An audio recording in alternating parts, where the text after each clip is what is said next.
RH. Y la inmunosupresión que realiza la inmunoglobulina animal tiene como diana los linfocitos T. La siguiente.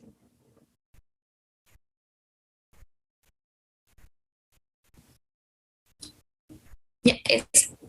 En cuanto a sus indicaciones, sus efectos adversos y sus contraindicaciones, bueno, entre las indicaciones terapéuticas más importantes se encuentra la trombocitopenia, autoinmune, el síndrome de Guillain-Barré y la enfermedad de Kawasaki. En cuanto a la inmunoglobulina anti-D, este se utiliza para la prevención de la inmunización del factor RH de la madre y el feto, entre la madre y el feto, cuando no son compatibles. Y en cuanto a la inmunoglobulina animal, esta se utiliza para la prevención y el tratamiento del rechazo renal agudo o de la enfermedad o la enfermedad de un injerto halogénico. Bueno, entre los efectos adversos se encuentran la cefalea, la fiebre, vómitos, diarrea, y están contraindicados en pacientes con hipersensibilidad a inmunoglobulinas. En cuanto al riesgo de inmunoglobulinas animales, estas ya sean de conejos o de caballos, como contienen proteínas del suero que los individuos sensibilizados no la captan de manera óptima, entonces va a causar reacciones de hipersensibilidad inmediata, como una anafilaxis, que está medida por inmunoglobulina E, o un tipo de reacción de hipersensibilidad retardada, como en la enfermedad del suero, y que esta se encuentra medida por los anticuerpos de inmunoglobulina G. Aunque, si bien en la terapéutica de las inmunoglobulinas animales se utilizan también con corticoides y otros inmunosupresores que neutralizan este efecto. El siguiente. Los anticuerpos monoclonales que inhiben la respuesta inmunitaria, ya nos hablaron de su estructura, de su acción, de su efecto, entonces vamos a mencionar los medicamentos como tal. La siguiente. Bueno, estos son alrededor de una lista de 15 fármacos que, o de 15 anticuerpos monoclonales que están en relación con la inmunosupresión. Uno de ellos es el bevacizumab. Su mecanismo de acción es que, bueno, este es un anticuerpo de inmunoglobulina G1 monoclonal y se une al factor de crecimiento endotelial vascular. Este anticuerpo contiene el dominio de reconocimiento del antígeno de un anticuerpo de inmunoglobulina G1 humana. Por lo tanto, este previene la interacción con sus receptores y como actúa dentro de las células, bueno, dentro de la superficie de las células endoteliales, inhibe la señalización del receptor, y que en casos normales, que en el caso de que se active, este aumenta la permeabilidad vascular y aumenta la angiogénesis. Como hacemos aquí el efecto contrario, la inmunosupresión como tal, este retrasa la progresión de esta acción, por eso es que tenemos ahí que el principal efecto es inhibir la neovascularización tumoral. La siguiente. Bueno, al mencionar que inhibe la neovascularización tumoral, estamos direccionándonos que este fármaco lo podemos usar, o su uso terapéutico es para retrasar la progresión del cáncer. Y se utiliza en el tratamiento de varios cánceres. También se lo combina con otros medicamentos. Y, por ejemplo, en el cáncer de colon metastásico, en el cáncer de pulmón de células no pequeñas.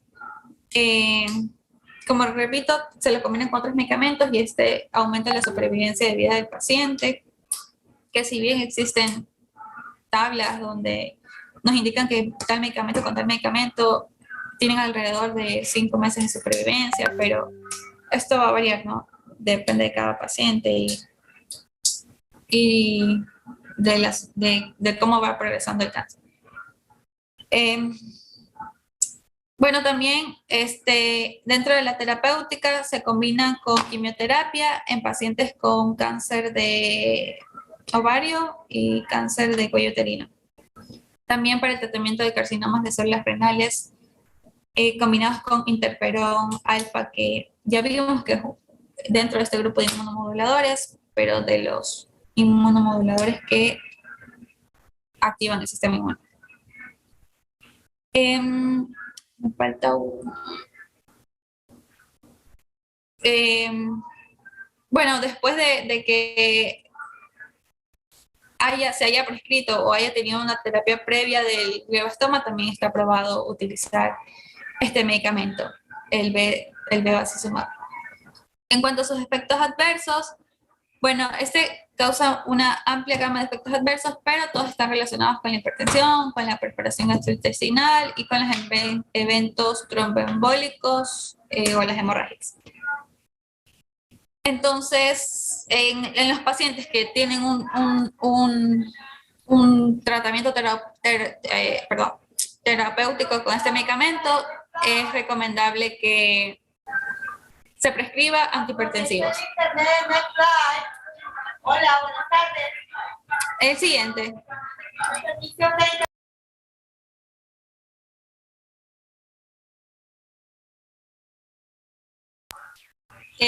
Bueno, disculpen la interrupción. El ranibizumab tiene similar mecanismo de acción del bevacizumab, es una variante del bevacizumab y se ha desarrollado también con la afinidad del dominio del factor de crecimiento endotelial vascular o el PAD. Bueno, su mecanismo de acción también inhibe la neovascularización y la antiproliferación de las células endoteliales. Su diana es el mismo. Y lo siguiente. Tiene también sus indicaciones terapéuticas, sus efectos adversos y sus contraindicaciones. Se lo utiliza en pacientes con degeneración macular asociada a la edad, en alteración visual debido a un edema macular. Pueden ocurrir efectos adversos como hemorragias retinianas o trastornos oculares y no se recomienda en pacientes con infecciones oculares, bueno, entre otros. La siguiente.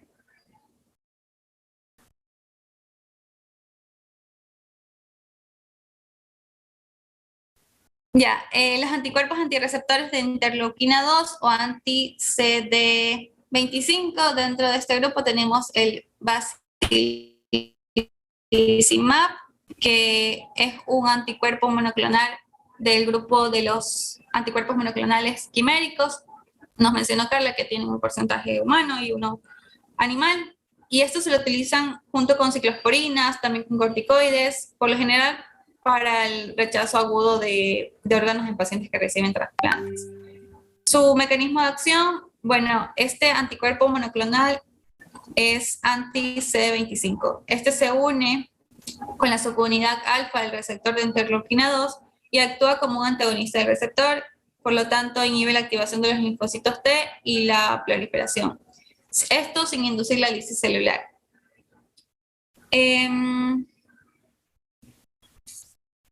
Lo siguiente. Ya, usos terapéuticos, la toxicidad y las contraindicaciones. No se recomiendan pacientes que cursen un estado de embarazo ni que estén lactando. En cuanto a la toxicidad, parece ser relativamente seguro como agente de inducción. De hecho, muchos de los estudios que se han realizado no tienen mayor relevancia o no existen cambios significativos en comparación de este medicamento con los del efecto placebo. Tampoco se han desarrollado síndrome de liberación de citocinas, pero pueden ocurrir también infecciones oportunistas. Creo que esto no solo en este medicamento, sino en la mayoría, porque estamos hablando de que es un inmunosupresor, ¿no? El uso terapéutico lo mencionamos en la diapositiva anterior, y al tener relación con el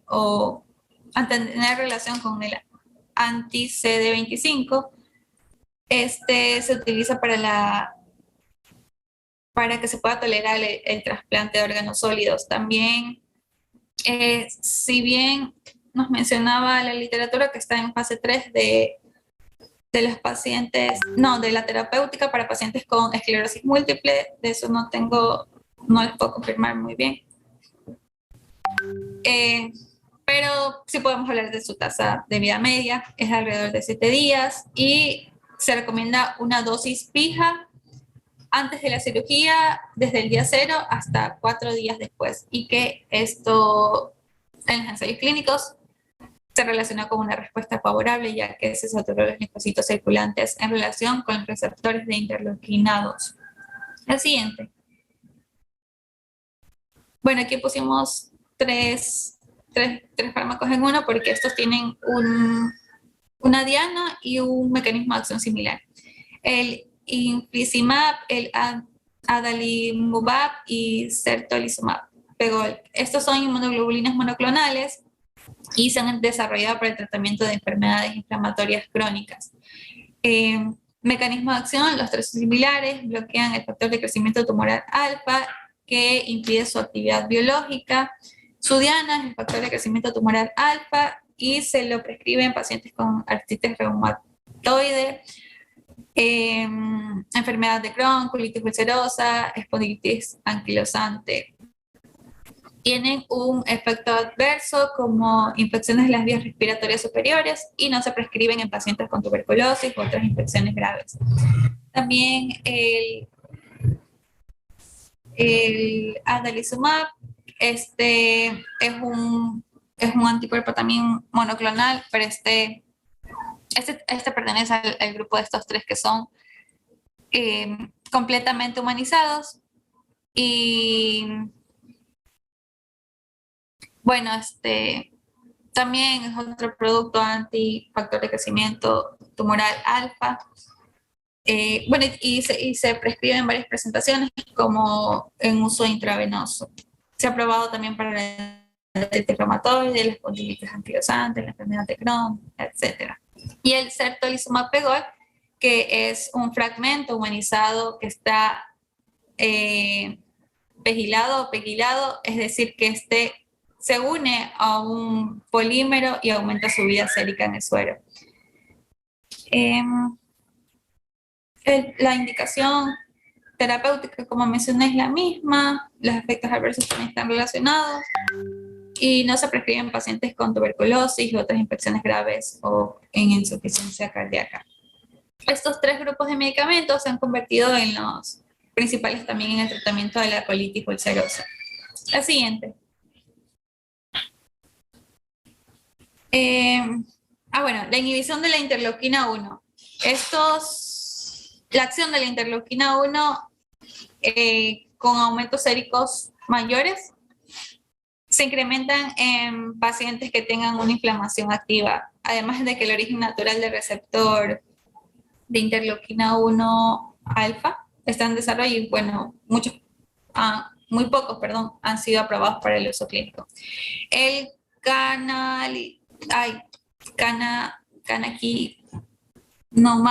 es un anticuerpo monoclonal.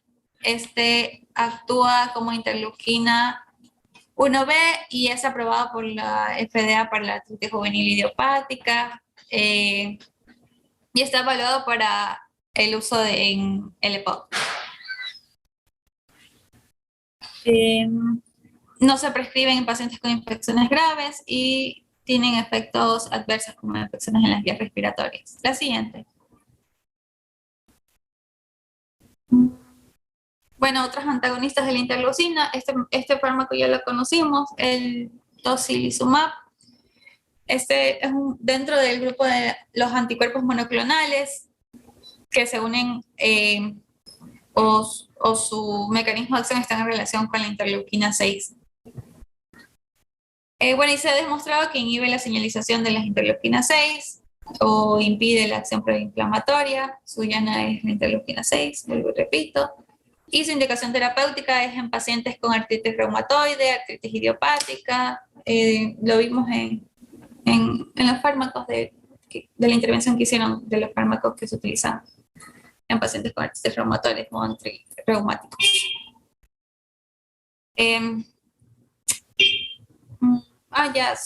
Sus contraindicaciones son en infecciones graves activas. La siguiente.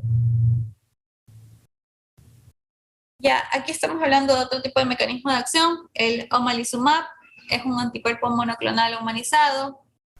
que este bloquea la acción de la inmunoglobulina E de los receptores de alta afinidad, tanto en los mastocitos como también bloquea los receptores de baja afinidad en otras células inflamatorias. Esto puede incluir los linfocitos T, los linfocitos B, los macrófagos, posiblemente los eosinófilos, y se utiliza para inhibir la inflamación crónica. De hecho, el artículo que hemos traído de mi parte es en relación a este fármaco.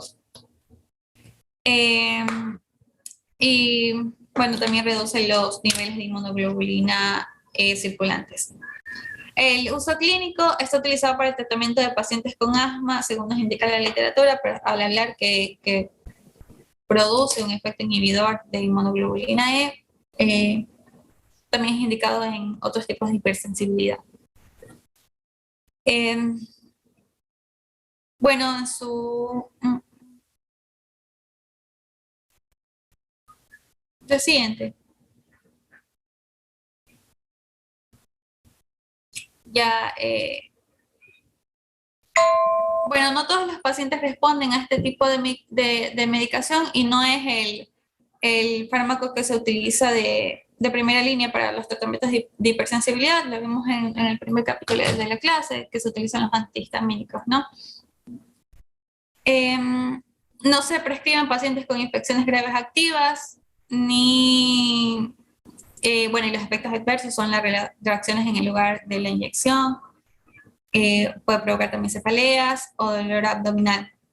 Aunque esto no es un medicamento, como mencioné, de primera línea, también debido a su alto costo no es lo común y solo se utilizan en pacientes que, por ejemplo, no han tenido una buena respuesta a los antihistamínicos. La siguiente. El natalizumab, este es un anticuerpo monoclonal humanizado, está dirigido contra las integrinas alfa 4, tienen una interferencia con la interacción de la integrina, que esta se expresa en los linfocitos, también en los monocitos activados y conducen al bloqueo de la diapéresis de las células T. Por lo tanto, este mecanismo de acción busca prevenir el ataque de la mielina y inhibe la exacerbación de las enfermedades como, bueno, de la enfermedad que se relaciona con este tipo de patología o de fisiopatología, que es la esclerosis múltiple. De hecho, si ustedes revisan en el tratamiento farmacológico de la esclerosis múltiple, se encuentran dentro de la clasificación de los que tienen una efectividad mayor. Bueno, y en cuanto a sus contraindicaciones, esto se relaciona con la leucoencefalopatía multifocal progresiva y su disponibilidad está un poco limitada. Y el uso terapéutico se utiliza en enfermedad de Crohn y en los pacientes con esclerosis múltiple. La siguiente.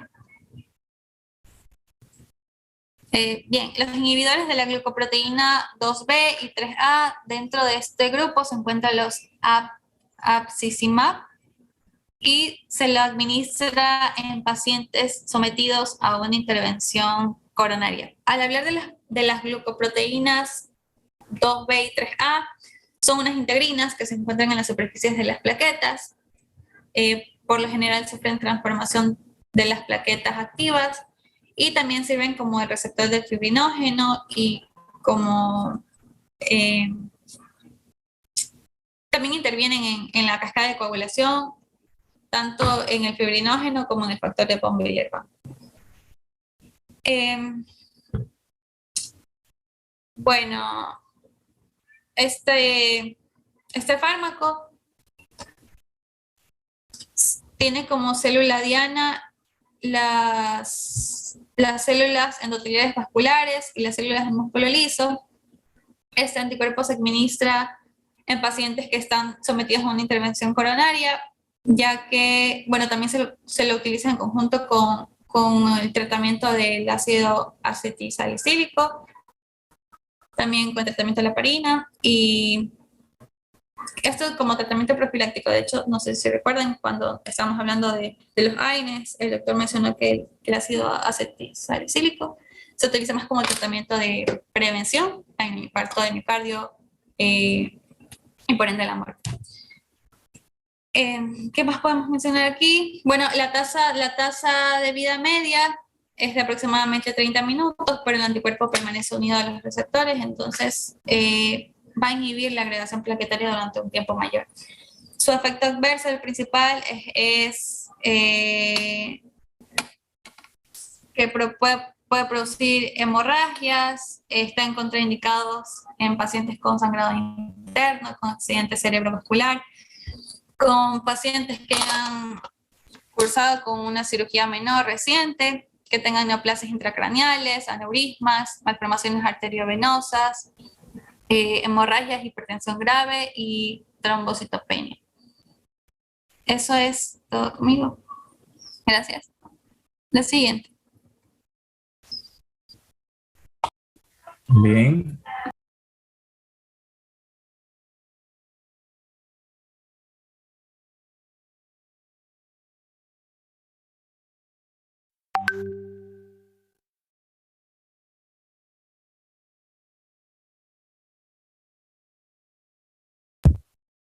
Bien, ¿ya terminaron todos los expositores? No, falta uno, doctor. Ya, ok.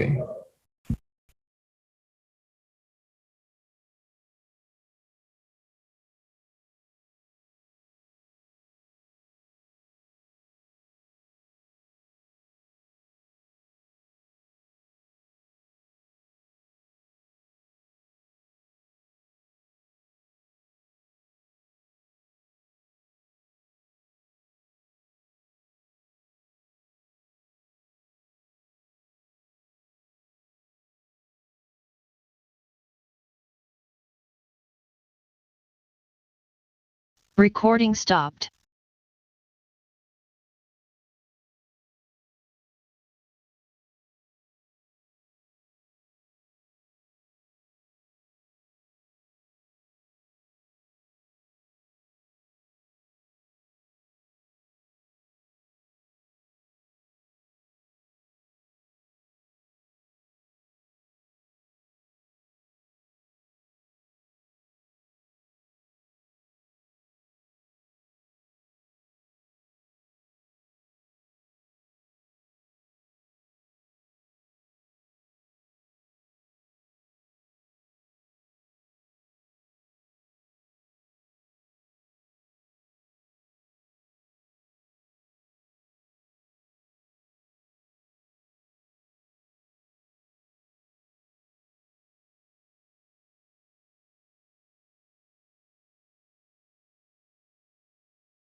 Hola, ¿qué ha pasado con el compañero?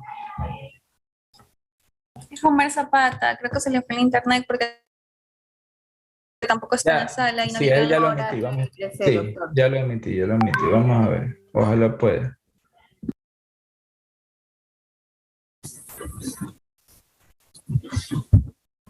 Bueno, buenas tardes, doctor. Disculpe, tengo problemas con la conexión, entonces estoy como que entrando y saliendo. Pero bueno, para continuar con lo de la exposición, eh, antes de mencionar los últimos fármacos, vamos a hacer un poquito de recuento rapidito de cómo funcionaba la inmunidad más que todo. Y esto, más que todo la cascada de activación inmunitaria. Vamos a tener que son los tres vías. Primero, la activación del linfocito T directamente por su receptor. Un receptor del mismo célula de la presentación de antígenos con el receptor propio en las células del linfocito T. También tenemos la segunda, que es por una coestimulación, o sea, por una adhesión de otras moléculas presentes en la superficie de la interacción entre la ACP, o sea, las células presentadoras de antígenos con el linfocito T.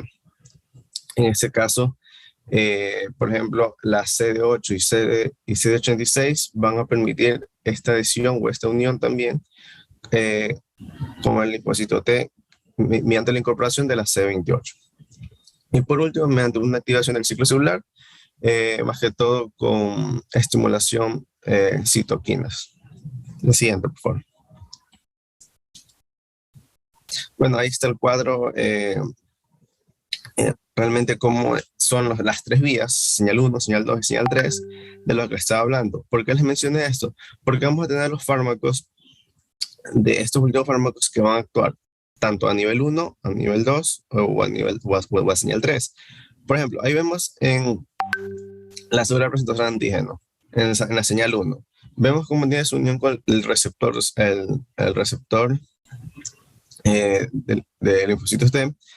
Vamos a ver que el triangulito verde es como el estimulante una vez que ya está unido esto. Entonces, sin la señal 1 hay la unión, hay la estimulación. Vamos a ver cómo el calcio intracelular va a aumentar. Es lo normal que debe pasar. Aumenta. Entonces, al aumentar el calcio intracelular, va a producir o va a hacer a favor el inicio o la producción de calcineurina, que esto es una fosfatasa dependiente. Entonces, tenemos, como sigamos la misma ruta, como tenemos un factor nuclear del linfocito T que está inactivado, entonces con esta calcineurina le quitamos el grupo fosfato y se activa. Entonces, una vez activado este factor nuclear, va a ingresar dentro del núcleo. Entonces, esto activado dentro del núcleo va a favorecer el desarrollo en este caso sería de interleucina 2, para que ésta salga y salga, o sea, se transcriba y haga todo el proceso de decodificación, salga la citoplasma, salga al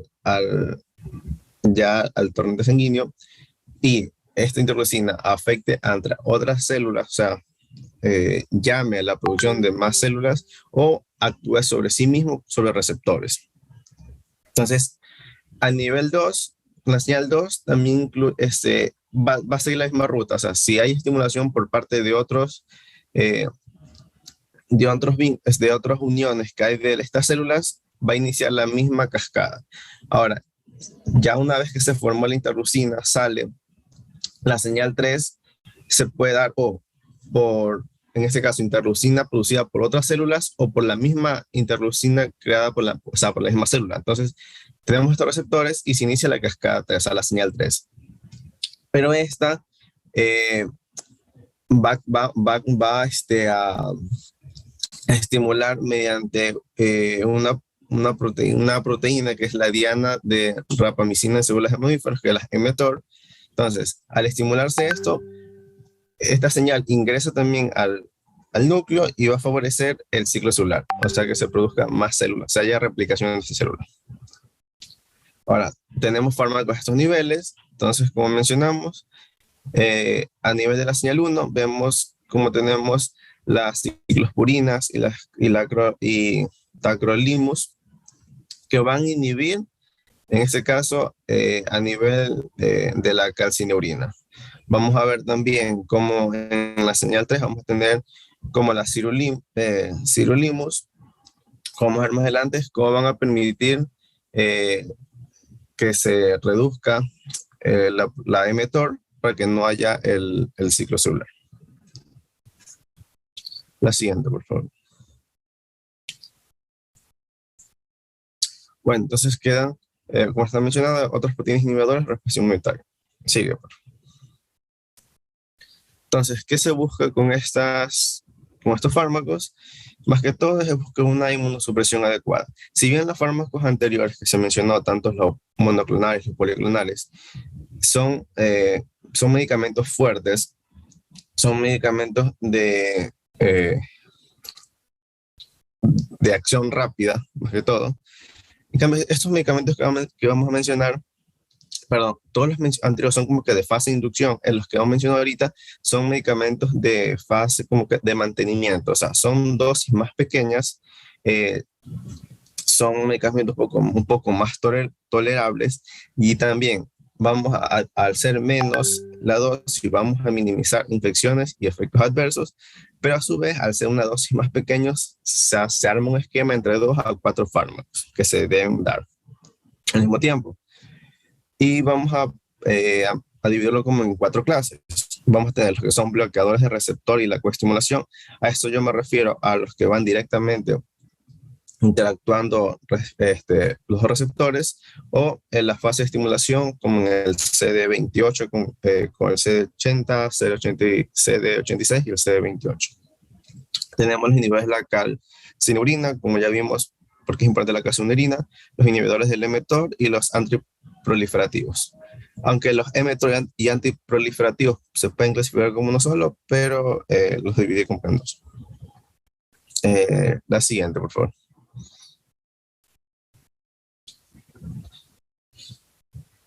A ver, entonces, tenemos bloqueadores de receptor y la coestimulación. Entonces, cuando tenemos un exceso de citocinas inflamatorias, como la interleucina 1 y el factor de necrosis tumoral alfa, se regula fisiológicamente de varias formas. Una de ellas por la secreción de formas solubles de los receptores de membrana para estas mismas citoquinas. Entonces, también vamos a tener receptores solubles que van a competir con los receptores de membranas celulares, lo que también va a limitar la acción de estas situaciones proliferatorias. Entonces, tenemos 2 ejemplos, como la anakinra y la etanercept, que van a ser formas recombinantes de los receptores solubles tanto de interleucina 1, como es la anakinra, y el factor de necrosis tumoral alfa, como es la etanercept. Entonces, ¿cuáles van a ser su función? Como vemos en la imagen, van a estar disponibles y van a permitir su unión tanto a la interleucina 1 y al factor de necrosis tumoral, para así disminuir su acción sobre estos receptores de membranas que tienen. La anakinra va a tener su indicación en la artritis reumatoide, más que todo, y entre sus efectos adversos tiene reacción en la zona de inyección, infecciones y cefaleas.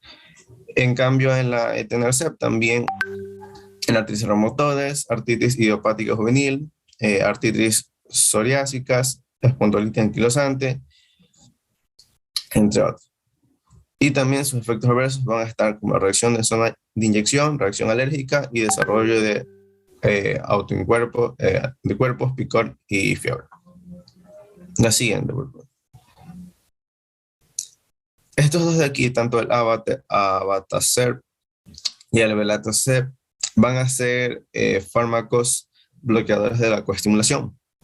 También van a ser formas solubles recombinantes. Ahora son de la proteína, o sea, del receptor CTLA4, que esta va a estar en una proteína involucrada en la regulación de los linfocitos T. Entonces, esta forma soluble va a competir con los CD28, como vemos en la imagen de abajo, mediante las proteínas que están, esta es una proteína que está presente en los linfocitos T. Entonces, vamos a ver que va a tener una mayor afinidad por esta proteína que por los CD28, lo que va a prevenir la señal de coestimulación que transmite esta señal para la activación de los linfocitos T. Eso en general. Como tal, el abatacept está indicado también para artritis reumatoide, artritis idiopática juvenil poliarticular, y está contraindicado en infecciones graves. En cambio, el belatacept es un poco especial, es un bloqueador de la coestimulación de segunda generación.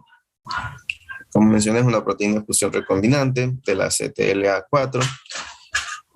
Va a estar como profilaxis para el rechazo de trasplante renal. Su administración va a ser intravenosa, y esta está totalmente contraindicado si hubo una exposición previa al virus del Epstein-Barr. La siguiente, por favor. Ya, los otros fármacos son los inhibidores de la calcineurina. Como ya vimos, la calcineurina es importante porque permite la desfosforilación de una parte de un factor nuclear para poder activarse e ingresar al núcleo. Entonces, ¿cuáles van a ser los que vamos a encontrar en esta parte? Son las ciclosporinas, la tacrolimus y la pimecrolimus. La ciclosporina va a atravesar la membrana celular y en el citoplasma esta se va a unir con la ciclofilina, que es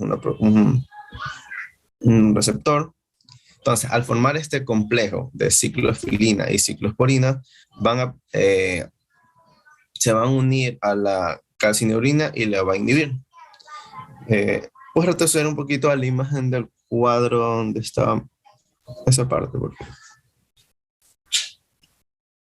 Ahí. Entonces ahí podemos ver en la parte de la ciclosporina, el puntito azul, ahí vemos a la ciclofilina, cómo estos dos se unen una vez que ingresan, y miren cómo tiene su efecto inhibidor sobre la calcineurina.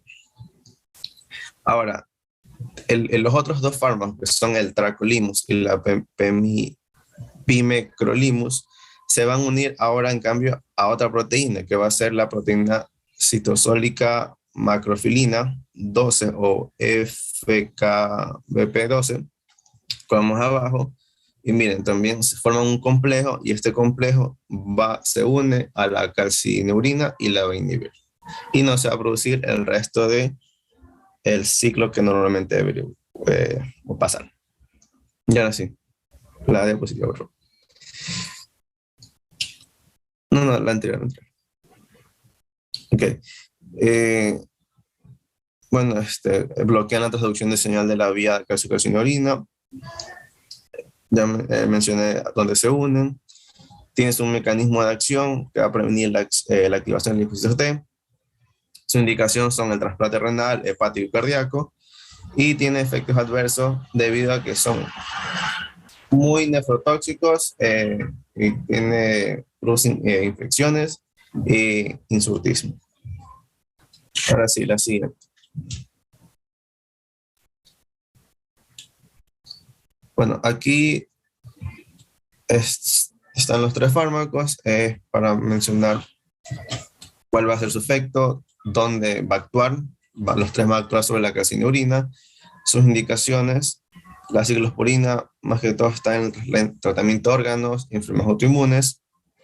Tiene como aspectos adversos infecciones, disfunción renal, hipertensión, cefalea.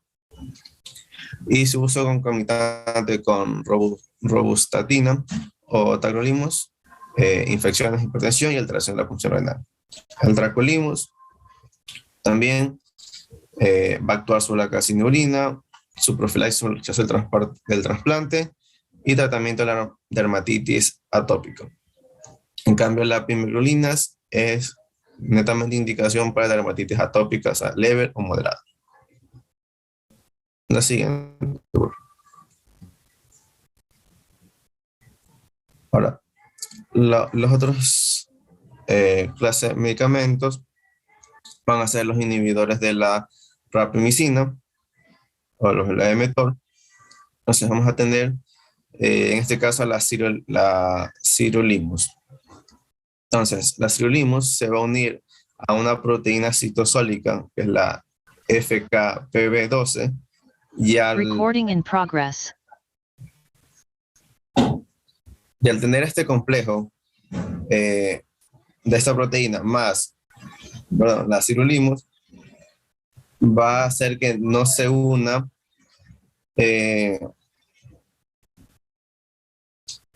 la calcineurina a la proteinasa de la mTOR.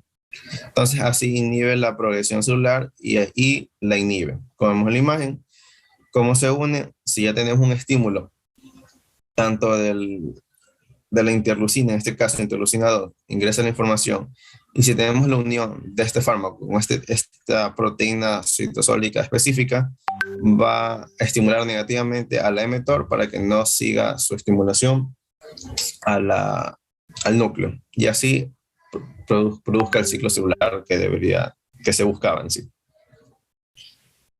Como tengo la diapositiva, bloquean la vía de transducción de señal activada, o sea, por la señal 3, esta señal que les mencioné, de que va a buscar el ciclo celular,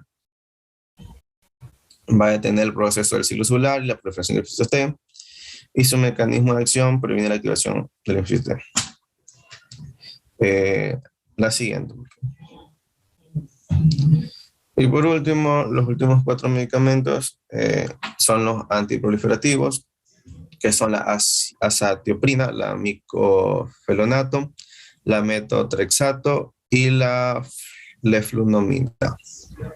Comenzando con la azatioprina, esta se va a convertir en vivo rápidamente a 6-mercaptopurina, que va a ser su forma activa, su metabolito, que atraviesa las membranas celulares y se va a convertir en numerosos análogos de las purinas. Entonces, el mecanismo de acción preciso de este fármaco no se conoce del todo, pero va a inhibir el metabolismo de los ácidos nucleicos y por consiguiente va a interferir en la proliferación celular. Como vemos ahí, va a bloquear la proliferación de linfocitos mediante la inhibición de síntesis de ácido nucleico. Si se convierte a 6-mercaptopurina es porque es un profármaco, o sea, tiene que metabolizarse para tener su efecto terapéutico. Se va a incorporar las cadenas de ácido nucleico, va a provocar y bloquea el alargamiento del ADN y así no vamos a tener la replicación deseada. Y sus indicaciones van a estar en el trasplante y enfermedades autoinmunes. Sus efectos adversos van a ser la supresión más que todo de la médula ósea. En cambio, el micofenonato va a ser un inhibidor reversible y no competitivo de la deshidrogenasa de monofosfato y inosina. Y eso es muy importante para que los linfocitos B y T se puedan desarrollar y proliferar. Entonces, al inhibir esta inosina monofosfato de exogenasa, bloqueamos el proceso normal de la producción de nuevas células. Como vemos abajo, en el cuadro, vemos cómo tenemos la monofosfata inosina mediante la deshidrogenasa. En su acción normal tendría que convertir una xantina y así convertir una GMP para estimular a la formación de guanosina. Pero al bloquearlo con el micofelonato, se interrumpe todo esto y ya no produce el resto. Este micofelonato vamos a tener que son en 2 presentaciones y esta es menos tóxico que la azatioprina, por eso es que es muy importante que se haya creado o haya salido a la luz este tipo de fármacos. Tenemos el suprofármaco que va a ser el micofelonato de mofetilo y ya una parte activa ya literal va a ser el ácido micofenólico. Su administración también es intravenosa y también indicaciones en rechazo en trasplante renal. Y aquí está mal la parte, esa no es la contraindicada. La siguiente, por favor. Y por último tenemos el metotrexato y la leflunomida. En el metotrexato, esta va a actuar como un antagonista del ácido fólico, va a inhibir de forma competitiva la dihidrofolaco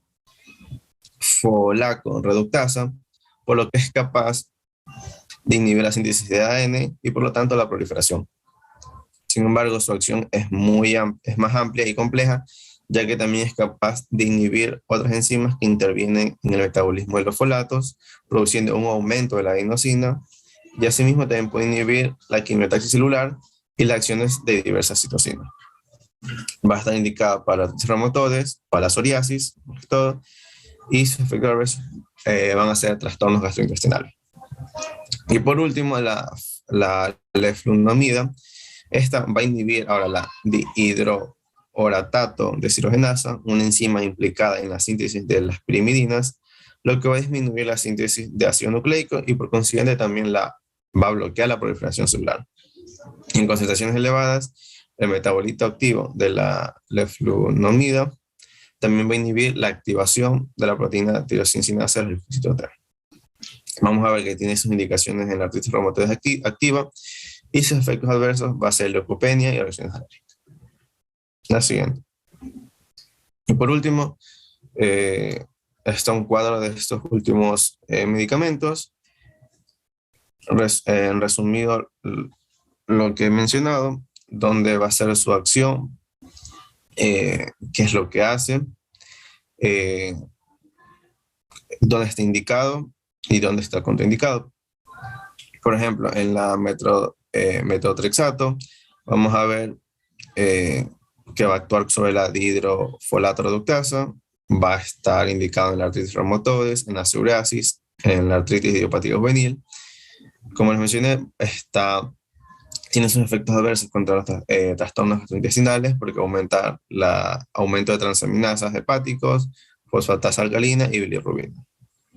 Entonces, si tenemos esto, si vamos a tener estos efectos, va a estar contraindicado en pacientes que vayan a tener una insuficiencia hepática, más que todo.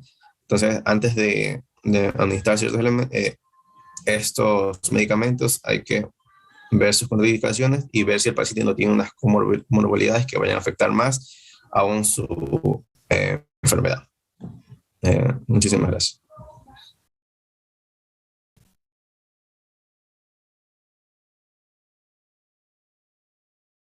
Bien, creo que es un poquito extenso, pues todo el tema. Justamente vamos a tratar de resumir. Se dijo todo, ¿no? Ya se dijo todo. Lo que hay nada más ciertas cosas que considero pues que son importantes, ¿no? Entonces, en primer lugar, pues un poquito el libro de Goodman nos habla de la preparación para el trasplante y al final nos habla de esclerosis múltiple también. Sin embargo, para mi pensar, Velázquez hace un resumen mucho más concreto, ¿no?, de lo que realmente se quiere, ¿no? Entonces, ustedes van a ver distintas patologías, pero básicamente hace énfasis en algunas, ¿sí?, en los que se refiere a la inmunidad. Pues ya han visto algunas cosas, algunos fármacos, algunas enfermedades autoinmunes. Vamos a ir en orden. En primer lugar, Velázquez hace una bonita clasificación que se la expuso, que se la dio. Nada más voy a tocar algunas cosas, ¿no? Sobre los fármacos estimuladores, ¿no? Sobre los fármacos estimuladores de la inmunidad y sobre los fármacos inhibidores. Entonces de ahí empieza, ¿no?, cada uno a ir tomando parte. Entonces Velázquez establece las citocinas, va un poco hablando de cada uno, ¿no? ¿Qué se puede decir de las citocinas? Se lo dijo ya, recalcar nada más cuándo hacerlo y cómo hacerlo. El interferón alfa viene entonces a hacer el tratamiento de la hepatitis. No sé si ustedes, otro grupo habló un poquito de dengue, habló un poquito de también del coronavirus. Lo que les quise decir es que no hay un tratamiento específico aún para los virus, específicamente como un antibiótico. Es difícil, ¿no? Lo que se está haciendo y se sigue trabajando es en la inmunidad, es decir, en fortalecer a la inmunidad. Eso es lo que pasa con el virus de la hepatitis B y C, ¿no? Entonces el tratamiento, cuando ya hay un diagnóstico establecido, salen los antígenos de superficie, hay anticuerpos anti-HBs positivos, antígenos de superficie, mejor dicho, se diagnostica una hepatitis, específicamente la B y la C, se empieza y se establece un tratamiento con interferón alfa, pero en base para fortalecer la defensa. No necesariamente para matar el virus, sino fortaleciendo tu sistema inmunitario, tú mismo matas al virus, porque es difícil conseguir un antiviral para cada virus, porque los virus tienen la capacidad de mutar. Hay sus excepciones en el VIH, sin embargo, no es del todo. Si no, ya hubiera habido cura, pues no, ya hubiera habido cura, pero tampoco lo hay en el VIH. Hay fármacos retrovirales, pero no son del todo efectivos. Entonces, a tener en cuenta eso, porque vamos a ir hablando lo más importante de cada uno, porque se ha hablado mucho, se ha hablado mucho, ¿no? Vamos a conectarnos en ciertas cositas que yo tengo que decírselas.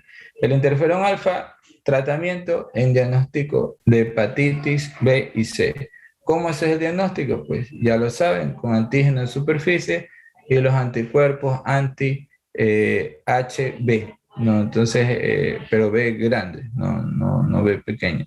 Sí, entonces eso, cuando está positivo, se establece el tratamiento ya con interferón alfa. Estas otras enfermedades, la granulomatosis o osteopetrosis, no son frecuentes. Realmente no voy a insistir en eso. En este sí voy a insistir y bastante, porque es un fármaco que se los da todos los días, en este mismo momento se lo está dando en gran cantidad. El filgrastim. ¿Por qué, doctor? Recordar siempre los efectos adversos, porque un médico, cuando tiene en cuenta los efectos adversos, obtiene lo mejor del medicamento y logra sustituir el efecto adverso con otro fármaco. Ejemplo sencillo, tienes un dolor, pero tienes gastritis, tomas un AINES, sabes que te va a producir una molestia gástrica y te tomas un inhibidor de bomba de protones, que es el omeprazol. Otro efecto también, tienes mucho dolor, tomas un opiáceo, tienes tramal, te inyectan tramal, pero ¿qué es el efecto secundario del tramal? Las náuseas y los vómitos. Te dan entonces metoclopramida para inhibir los vómitos. Es lo mismo. Por un lado, se obtiene lo mejor de un fármaco, pero por otro lado también hay que cubrir el efecto adverso. Entonces, usualmente, en todos los hospitales donde se trata cáncer, se da filgrastim como estimulador de colonias. ¿Por qué, doctor? Porque hemos visto todos los fármacos biológicos que se utilizan y también los citostáticos que se utilizan para el tratamiento del cáncer. Entonces, todos esos, como efecto adverso, producen inmunidad baja, porque es su propio efecto. Buscan bajar la inmunidad para también bajar el nivel tumoral del cáncer. Entonces, su efecto secundario viene a ser una neutropenia. No olvidar que es neutropenia, porque si desde ahí se va aflojando el diagnóstico, cuando usted lo ve en un caso clínico, no va a entender de qué estoy hablando. Por lo tanto, no va a entender qué le estoy preguntando.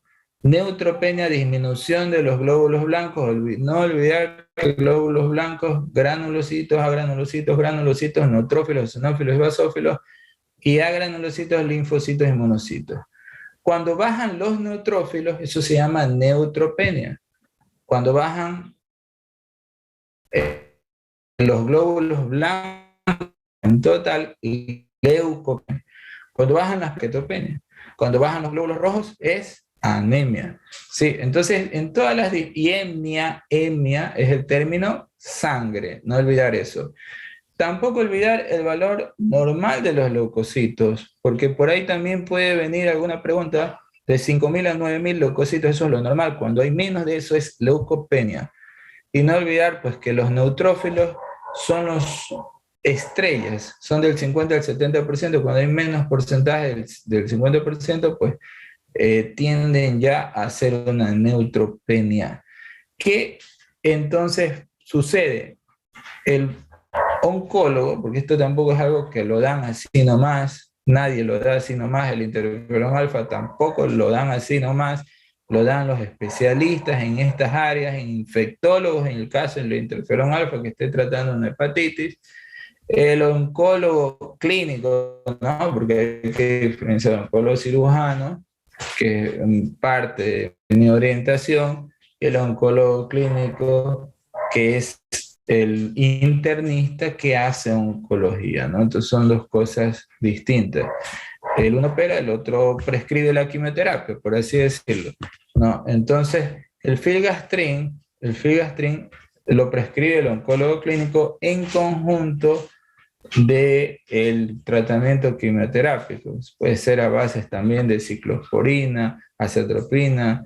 Estarán viendo pues algunos fármacos biológicos, trastuzumab. Por un lado prescribe eso y por otro lado el filgastrin. Estimuladores de colonias, ¿no? A nivel subcutáneo, va bastante bien.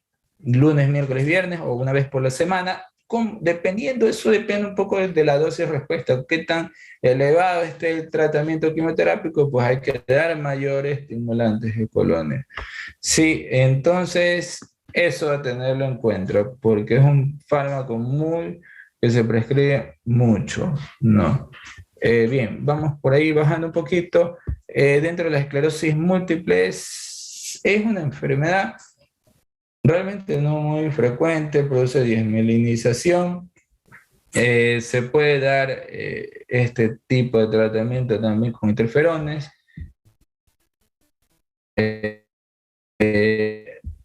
No es algo que insistir porque hay muchos casos realmente de esclerosis múltiple, pero de cáncer sí. Entonces vamos a enfocarnos también en eso. Bien, entonces ya nos vamos un poquito ya ahora al otro tipo de fármacos. Habíamos hablado de las citocinas, ahora pues estamos hablando ya de las inmunoglobulinas. Voy a regresar al primer cuadro para que usted vea más o menos por dónde estamos ubicados, ¿no? Entonces, interferones, interleucinas, y vamos ya con las inmunoglobulinas, ¿no?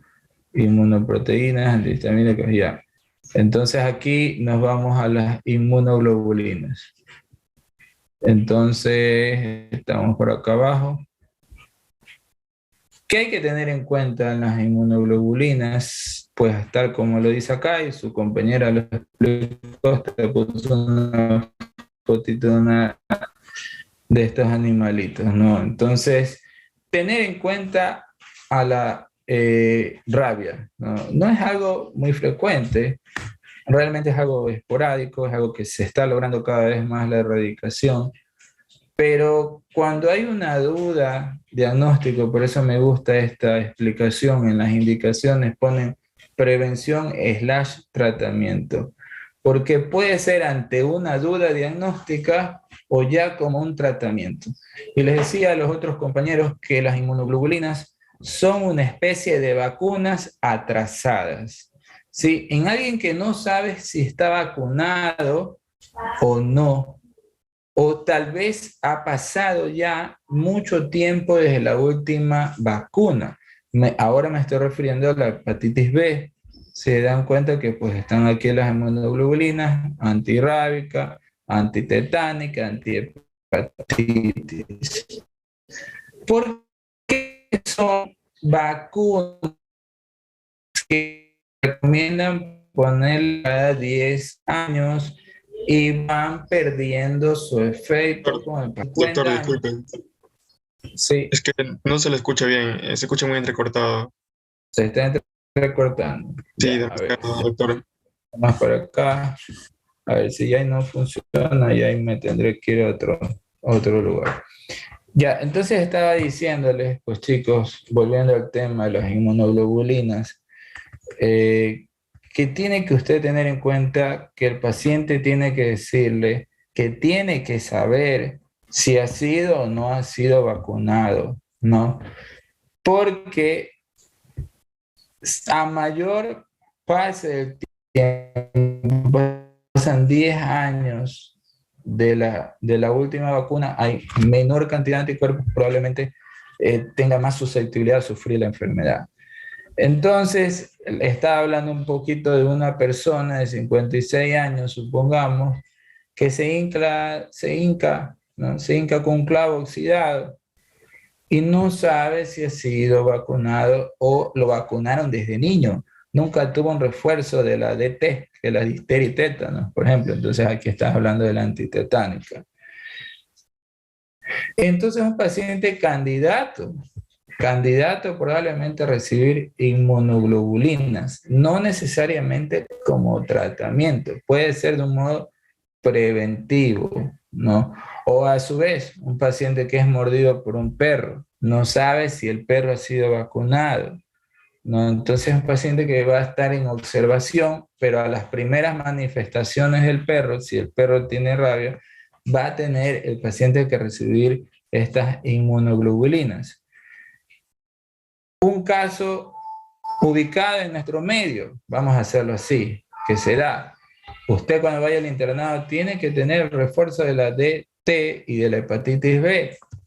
Supongamos que usted es un interno, está emocionado en su primera guardia, llega alguien cortado y usted se contamina, se hinca o se contamina con la sangre del paciente.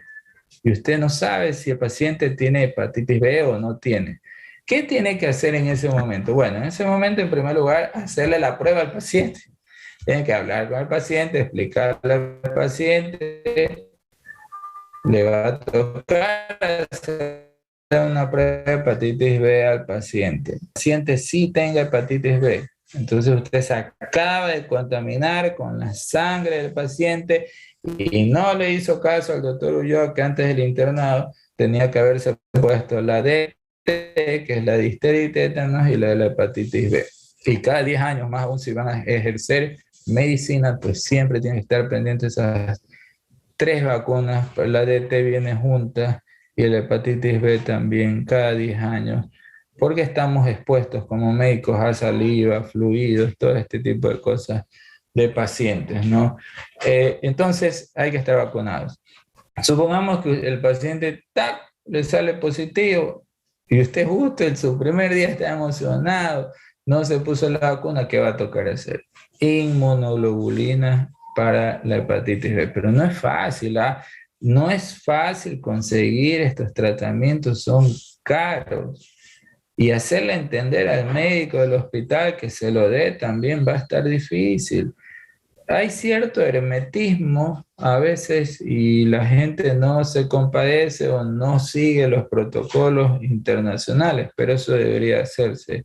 Administrar inmunoglobulina B por un posible contacto, por una posible infección ante una hepatitis B. Entonces, es ahí lo que quiero que usted entienda, y lo vuelvo a repetir, que las inmunoglobulinas son como una especie de vacunas para alguien al vacuno y ahora sí está expuesto, ahora sí tienes que la inmunoglobulina. Sí, entonces más o menos algo así. En ese sentido, Doctor, sería el tratamiento de este tipo de inmunoglobulina. ¿Se sigue cortando? sí, se le Hola. cortó solo. Esa parte sí, no se le escuchó para nada. A ver, vamos a repetir. A ver, voy a repetirlo. Las vacunas son como las inmunoglobulinas son como una especie de vacunas que se lo pone a última hora, ¿no? Se lo pone a última hora, usted se atrasó en las vacunas o no recibió las vacunas a tiempo y justo tuvo una exposición. Entonces, como ya no es una vacuna, ya no lo es, porque la vacuna es cuando no hay exposición, ahí es una vacuna. O sea, la vacuna crea tu propia inmunidad, pero en este caso no. Vendría a ser una vacuna a última hora, ¿no? Entonces, por eso es una inmunoglobulina en este tipo de en estas 3 enfermedades. En la hepatitis A es un poco más raro, ¿no? O sea, la hepatitis A usualmente es por alimento, comer alimentos en mal estado, te resuelves en 10 días y no es crónica y tiene cura, simplemente con tratamiento sintomático y con una buena hidratación. Pero la hepatitis B y la C sí son complejas y te llevan a la cirrosis y son crónicas y puedes hasta morir definitivamente por hepatitis B y C. Sí, entonces tiene que someterse a un tratamiento de inmunoglobulinas. Me iba a enfocar ya en la otra que tiene que tenerla bien clara, que es la inmunoglobulina humana anti-D, que también lo explicó la compañera, Nada más voy a decirlo cuándo, cómo y dónde. ¿Cuándo? En primer lugar, es una inmunoglobulina que se da por la incompatibilidad RH materno-fetal. Se lo dijo, lo insisto nada más. ¿Qué es lo que pasa? Ya lo saben. Madre RH positivo, hijo RH negativo o viceversa. ¿Por qué el hijo le sale otro RH? Porque probablemente el esposo de la señora tenga otro tipo de RH. Entonces supongamos, vamos a ir suponiendo que el esposo es RH positivo y la mujer es RH negativo, engendran un hijo, lo tienen, pero ¿qué tienen que esperar para saber qué va a pasar? Tienen que esperar a las 20 semanas hacerle algo que se llama el test de Coombs. Si el test de Coombs sale positivo, hay que dar la inmunoglobulina humana anti-D para evitar que el niño muera por hemólisis, ¿sí? Por anemia hemolítica, por incompatibilidad RH. Entonces tiene que cumplir 3 requisitos. En primer lugar, que sea el segundo embarazo, porque en el primer embarazo no pasa nada. En el primer lugar, tiene que tener el segundo embarazo, tiene que tener 20 semanas y tiene que hacerle el test de Coombs y el test de Coombs tiene que salir positivo. Ante estas 3 situaciones, el paciente, la paciente, mejor dicho, va a recibir la inmunoglobulina humana anti-D. Entonces, nada más estoy enfocando estas cosas para que usted las tenga en cuenta, porque sí que va a tratar embarazadas, entonces tiene que tratar y entender la importancia de esta enfermedad, porque hay una vida ahí que puede morirse si usted no tiene los conceptos bien claros. Entonces, eso sí tiene que tratarlo. Tiene que también tener en cuenta lo de la hepatitis, porque sí que va a haber pacientes con hepatitis, y tiene que tener en cuenta el asunto del filgastrin, porque no sé, a menos que sea oncólogo, pues vería pacientes con cáncer, pero sí tendría que tenerlo en cuenta. Bien, vamos a seguir resaltando las partes más importantes. Esto ya lo vieron, el trastuzumab y el pertuzumab. Bueno, vimos algunos de estos, ¿no? El rituximab. Ahora hablan pues del cáncer de mama. En el cáncer de mama hay muchas variables. No es lo mismo decir un cáncer de mama de mi tía con el cáncer de mama de mi prima. Resulta ser que mi tía vivió y mi prima, o sea, supongamos, esto es nada más un ejemplo, y usted va a decir, ¿por qué mi tía vivió y por qué mi prima murió? ¿Por qué? Porque no todos los cánceres, aunque sean de mama, son iguales. ¿De qué va a depender, doctor? Justamente de lo que se está hablando ahí, del diana. ¿Qué es el diana? El diana es al objetivo que usted quiere darle y matarlo, por decirlo así. Ya, ¿qué pasa en el cáncer de mama? En el cáncer de mama, básicamente hay 3 receptores que empiezan a crear una capacidad de respuesta al tratamiento diferente. Creo que, no sé si lo hablé con ustedes o no, con el otro grupo creo que lo hablé. Sí, entonces, estos 3 receptores, ¿cuáles son? Receptor estrogénico, receptor progestágeno y el receptor de HER2. Ya. ¿Qué va a suceder? Va a suceder que algunos pacientes tienen... No se le Sí, escuchó el perdón. último. Ya, ahí. Estrogénico, progestágeno y faltó el último. Y el último lo tiene ahí en la pantalla, el HER2. ¿Qué significa HER2, doctor? El HER2 pues significa Human Receptor, de growth, del crecimiento humano. Sí, es como un factor de crecimiento tumoral, digámoslo así, del propio tumor. Sí, entonces eso es el HER2. Sí, entonces si usted tiene, voy a ir jugando con las posibilidades. No es lo mismo que la tía haya tenido el receptor estrógeno negativo, el receptor de progestágeno negativo y el HER2 positivo, a que su sobrina, a que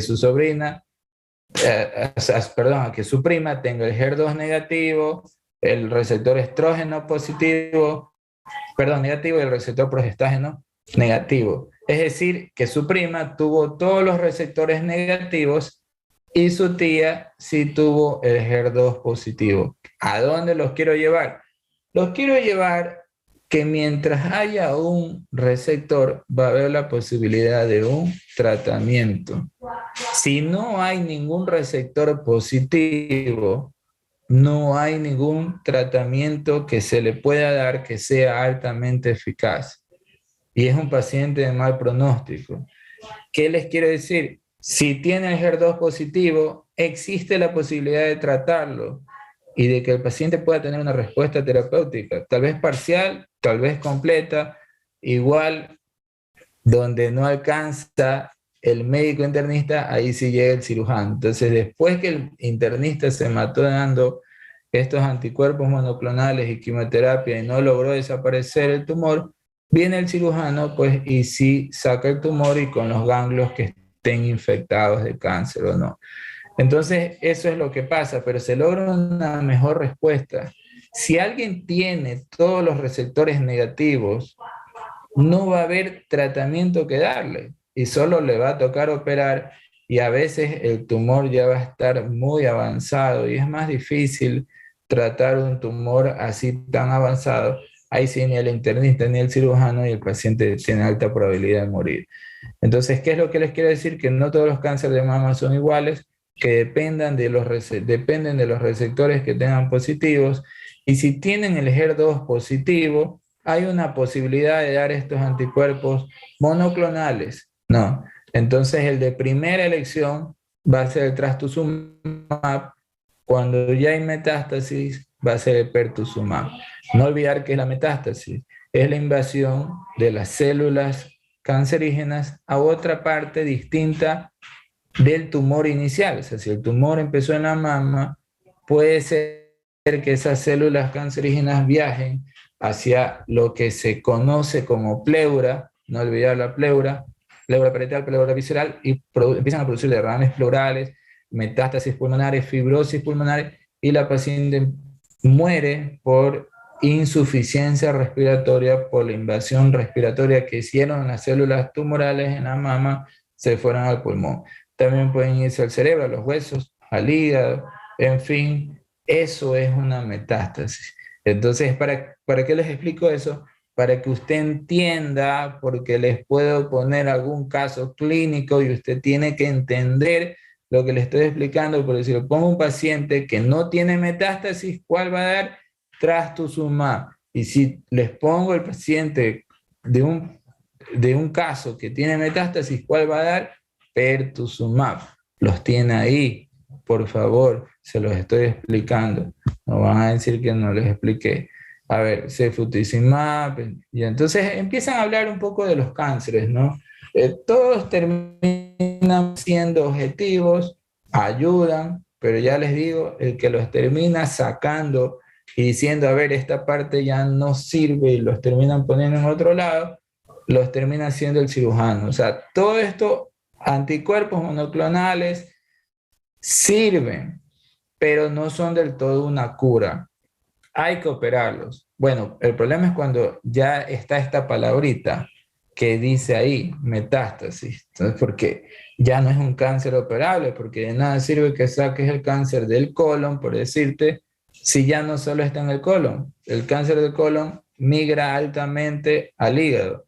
Entonces ya es un paciente también con metástasis en el hígado, más cáncer de colon. De nada sirve que le saques el colon, porque ya el cáncer está en el hígado, y del hígado, acuérdense que está la famosa tríada portal y hace metástasis a todo el cuerpo, ¿no? Fácilmente. Entonces, son tratamientos paliativos, no curativos, cuando ya hay metástasis. No se cura. Aquí cambia la cosa en el linfoma. El linfoma no tiene que ver mucho el cirujano, El cirujano aquí sirve para hacer el diagnóstico. ¿Qué es un paciente con linfoma? Un paciente con linfoma son un conjunto de adenopatías. Tienes ganglios, se toca ganglios cervicales, submandibulares, ganglios axilares, ganglios inguinales. Entonces un paciente empieza a perder peso, ganglios, tiene que ir el cirujano, pues sacar algún gangliecito, y eso lo manda a estudiar al patólogo, anatomía patológica, hacen los cortes de histología, determinan el origen, dan el reporte del linfoma, y ahí sí pasan al oncólogo clínico, y el oncólogo clínico es el que dará pues este fármaco. Rituximab, que va muy bien. Esto sí responde muy bien a los anticuerpos monoclonales que están aquí. Entonces, se hace el diagnóstico, pasa a la oncología clínica, ellos dan muy bien este tratamiento y va bastante bien el rituximab en el linfoma. No olvidar, linfoma, rituximab. Bien, entonces ya usted sabe, paciente, puede ser usualmente paciente joven, los pacientes con linfoma, 20, 21 años, 28, se palpan ganglios, es valorada, se diagnostica linfoma, en fin, ¿qué medicamento utilizaría dentro de los grupos? Pues el rituximab. Esclerosis, se habló ya de esclerosis. ¿Qué hay del melanoma? ¿No? ¿Qué hay del melanoma? Hablando de cáncer de piel, el cáncer de piel pues sí tiene un poquito de avance en nuestro medio, ¿no? Justamente más frecuente el carcinoma vasocelular. Dentro de los cánceres de piel está el carcinoma vasocelular y está el melanoma. El melanoma es más agresivo e invade rápidamente a los ganglios, tanto de donde se encuentra, los ganglios donde se encuentra. A ver, ¿qué quiero decirles? Si el melanoma salió en el brazo o en el antebrazo, invade los ganglios de la axila. Si el melanoma salió por la rodilla, en el tobillo, en el muslo, invaden los ganglios inguinales. Entonces, ¿qué se hace? Lo ve el dermatólogo dice, esto está medio grandecito, mejor que lo vea el cirujano lo opera, saca el melanoma y saca los ganglios donde esté. Entonces, una vez que se ha hecho una resección completa del melanoma y de los ganglios donde estaba cerca, todo eso se manda a estudiar. Una vez que sale el diagnóstico, pasa al oncólogo clínico, el oncólogo clínico prescribe estos anticuerpos monoclonales, que es el ipilimumab, ¿no? Entonces, uno de ellos, si no hay ese específicamente, se puede utilizar otros, sí, pero bueno, para motivos de elección, tienen que irse aprendiendo los que están aquí. Entonces, melanoma es un cáncer de piel más agresivo que el carcinoma vasocelular, invade los ganglios cercanos, necesitas tener un diagnóstico confirmado y se da este tratamiento a base de anticuerpos monoclonales, porque sí es traidora. No crean que está en piel y no hace nada, ¿no? Está en piel y de ahí puede ir a los pulmones o al hígado y terminan muriéndose por melanoma.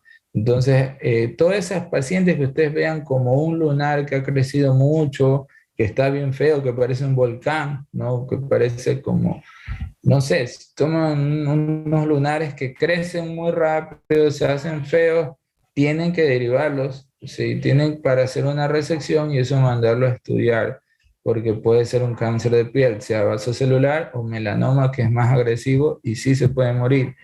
Sí, entonces tienen que tener eso en cuenta. Hablando un poco del mieloma múltiple, es una patología hematológica que tiene distintas variaciones en las líneas blancas. El mieloma pues no es tan frecuente, pero lo característico del mieloma es que se acompaña de enfermedades concomitantes, ya lo hemos dicho ya, insuficiencias respiratorias, derrame pleural, las famosas neumonías, porque también vienen a afectarse la línea blanca. Entonces aquí está lenalidomida, pomalidona, y un poco concentrándonos ya en lo que sí se ve más que el mieloma múltiple no es muy frecuente, pero que sí se ve mucho, las famosas verrugas genitales por el virus del papiloma humano. Estas verrugas genitales responden bien a este estimulador inmunitario que es el imiquimod, pero si no responde al imiquimod, usualmente esto se presenta cuando las defensas del paciente están bajas. Fíjense lo que ahí dice en el título, ¿no? Pequeñas moléculas que estimulan la respuesta inmunitaria. Una vez más, no es un antiviral para el virus del papiloma humano, no lo es. No existe un antivírico para el papiloma humano, sino que es lo que hacen, estimulan la respuesta inmunitaria a base de, en este caso concreto, en Miquimod vienen cremas, aplicas lunes, miércoles, viernes o una vez a la semana, dependiendo del caso.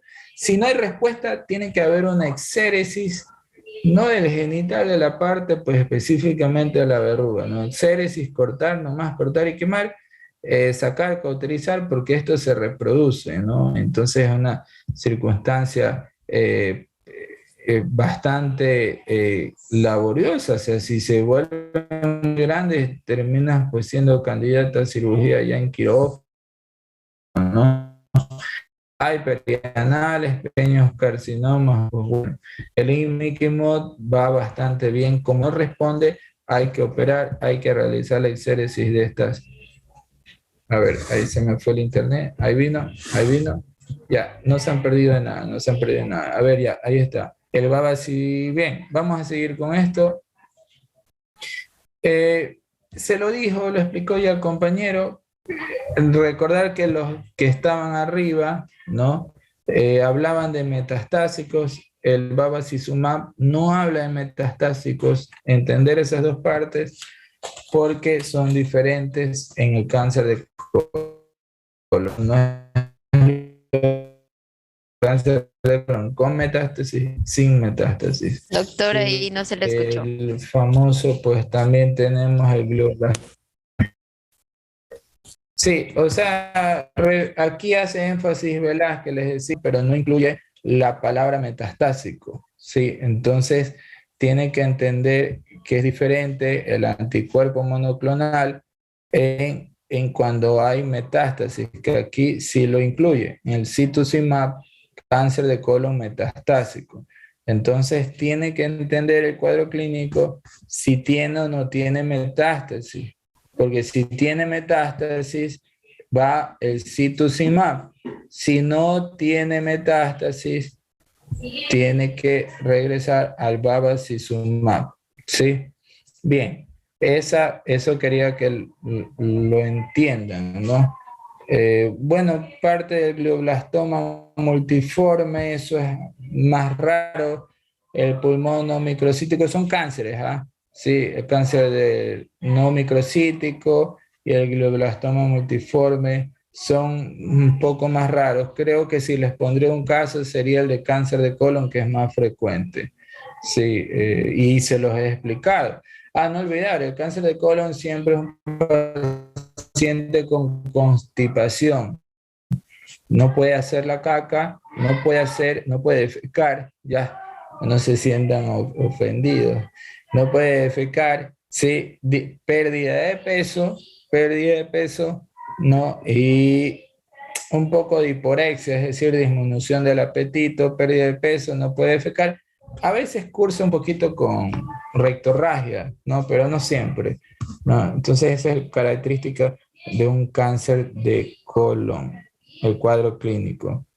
Esto ya lo vimos, ¿no?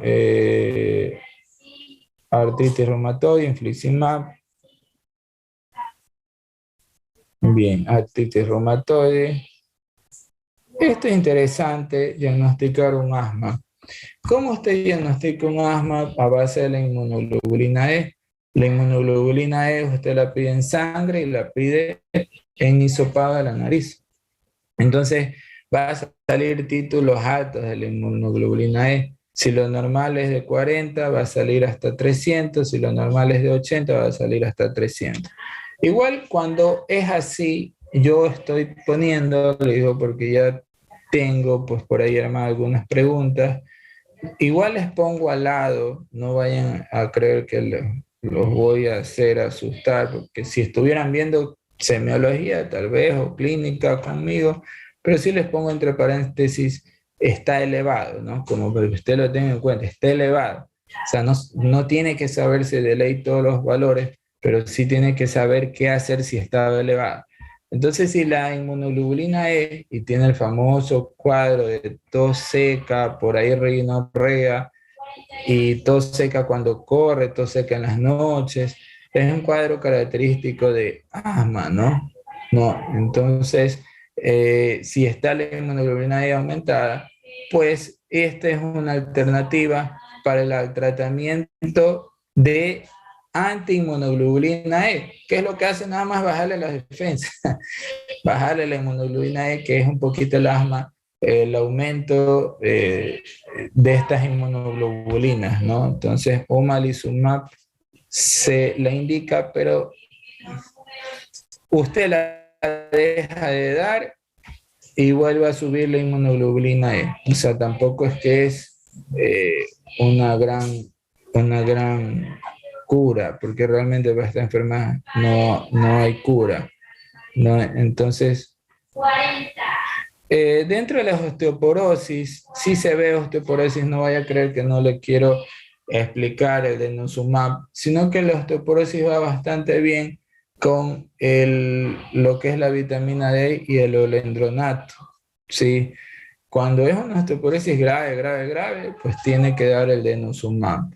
Pero si no, va bastante bien el olendronato, que no tiene nada que ver con esto, ¿ah? Sí, entonces, por eso lo digo. Y en el lupus, enfermedad autoinmune, que pues usualmente se caracteriza por las alas de mariposa, es decir, eritema malar, mialgias, artralgias, astenia, una situación un poco como que el paciente se siente débil, pero no sabe bien por qué, no es un diagnóstico muy claro, hay que hacer distintas pruebas diagnósticas, entre ellas incluye el anti-DNA de doble cadena, si sale positivo anti-DNA de doble cadena, este sí sería el diagnóstico de lupus y pues podríamos dar el belimumab. Sí, entonces puede estar acompañado de un cuadro de nefritis, el lupus, ¿no? Porque afecta también al mesangio de las células capilares del riñón. Entonces puede haber acompañamiento de nefritis, es decir, de afectación renal, disminución en el aclaramiento plasmático, aumento con microalbuminuria positiva.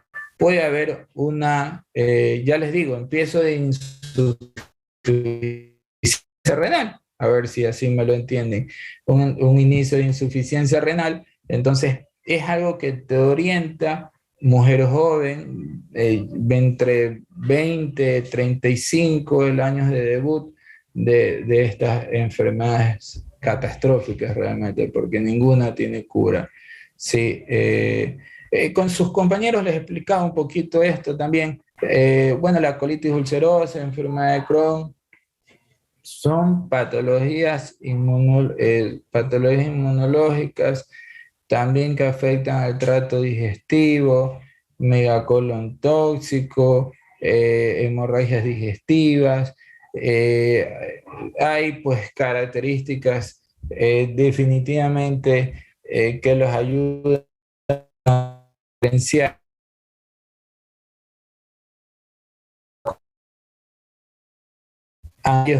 el BID, ¿no? Tampoco exige Doctor, un tratamiento quirúrgico, no, bastante. Se cortó. A ver, se cortó, vamos a ver. sí, Ahí, ahora sí, ahí. de Doctor, lleno se cortó. Hola. No, se le paró la imagen. doctor, no se lo visualice. Desaparecí del mapa. Ya. A ver, me escuchan. Hola. A ver, Sí, ahí está mejor. sí, Ya, a ver, entonces estaba hablando un poquito de la colitis ulcerosa y enfermedad de Crohn. Básicamente, entenderlas como enfermedad del tracto digestivo, puede haber alteraciones en la defecación, puede haber rectorragias, sí, afectan, pues, más que nada lo que es la colitis ulcerosa, afecta a la porción terminal del recto y la enfermedad de Crohn puede afectar a cualquier parte del tracto digestivo, me refiero desde la boca, ¿no? Con enfermedades, o sea, ambas son ulcerativas.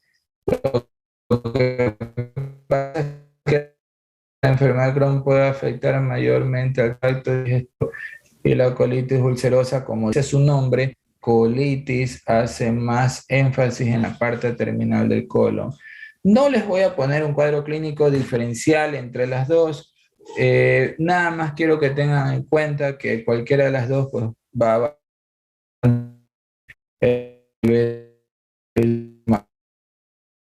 no, y hablo de las patologías, un anticuerpo monoclonal que nos va a ayudar a resolver esto, ¿no? Sino más bien actúan como antiagregante.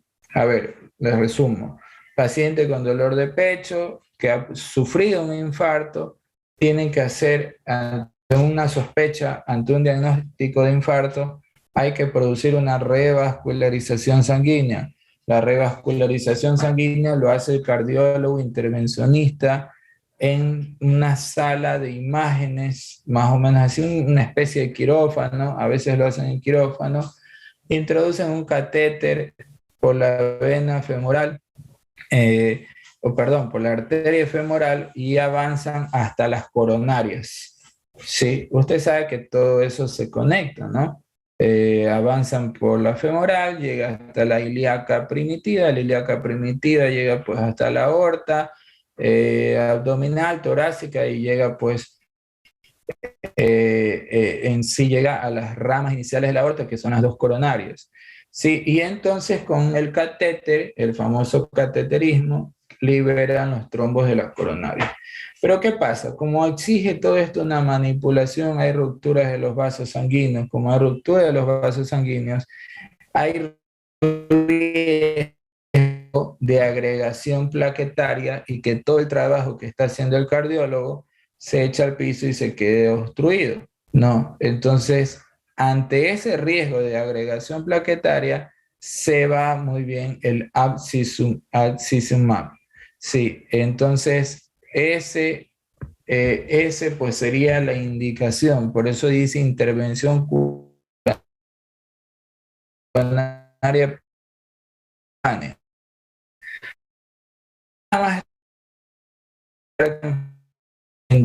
Y a veces son monoclonales, sí sirven, son caros, pero sí sirven, ¿no? Más que nada, si es como alternativas al tratamiento, hay que entender si es la primera elección o no es la primera elección. Sí, y nunca sean solos, ¿no? Entre el lupus, pues, vamos a ver acá más abajito, a ver, déjenme ver por acá estaba, ¿no? Acá. Aquí está. Entonces, el micofenolato de mofetilo también se lo dan el lupus, por ejemplo.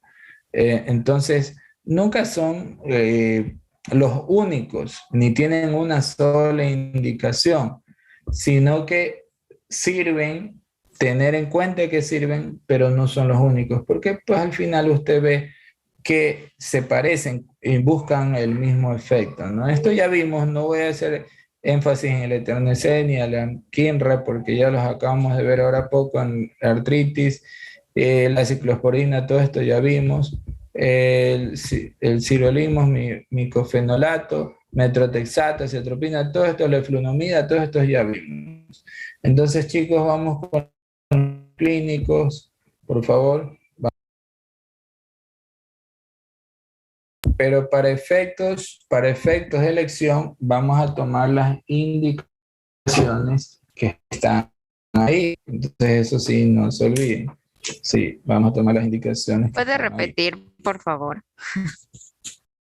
Para efectos de la elección, vamos a tomar las indicaciones que están en el cuadradito, ¿sí? Para efectos de elección, pero en la práctica médica a veces se utilizan distintas alternativas, es lo que hemos visto. Bien, vamos con las exposiciones.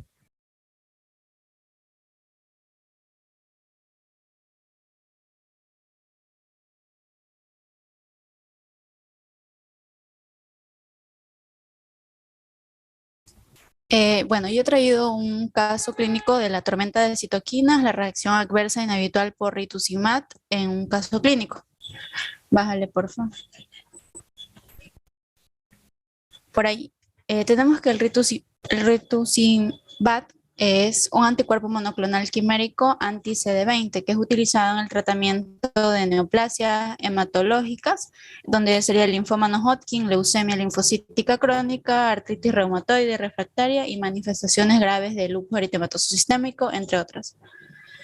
Dice que en los últimos años, en búsqueda de terapias tan efectivas como lo es la ciclofosfamida, pero con un perfil de seguridad más favorable, este medicamento se ha establecido como una opción terapéutica en lo que son las vasculitis asociadas a anticuerpos anticitoplasmáticos de neutrófilos. En estudios RAVE, es decir, de comparaciones de este rituximab y la ciclofosfamida, se evaluó el tratamiento de inducción a la remisión en 197 pacientes, demostrando no inferioridad con respecto a la ciclofosfamida y con un perfil de seguridad similar al rituximab, que ha situado con tratamiento de primera línea en lo que es las vasculitis asociadas a los anticuerpos anticitoplasma de neutrófilos. Tenemos que aquí los efectos adversos descritos son frecuentes, pero la mayoría son leves, donde tenemos lo que es cefalea, fiebre, escalofríos, náuseas, rinitis, prurito, astenia y urticaria. Se presentan principalmente durante la primera administración, ya sea durante la infusión o pocas horas posterior a esta, aunque se han reportado hasta 30 días después. En pacientes portadores de enfermedades hematológicas se han descrito reacciones severas, tales como un broncoespasmo, insuficiencia respiratoria aguda e hipotensión. La siguiente.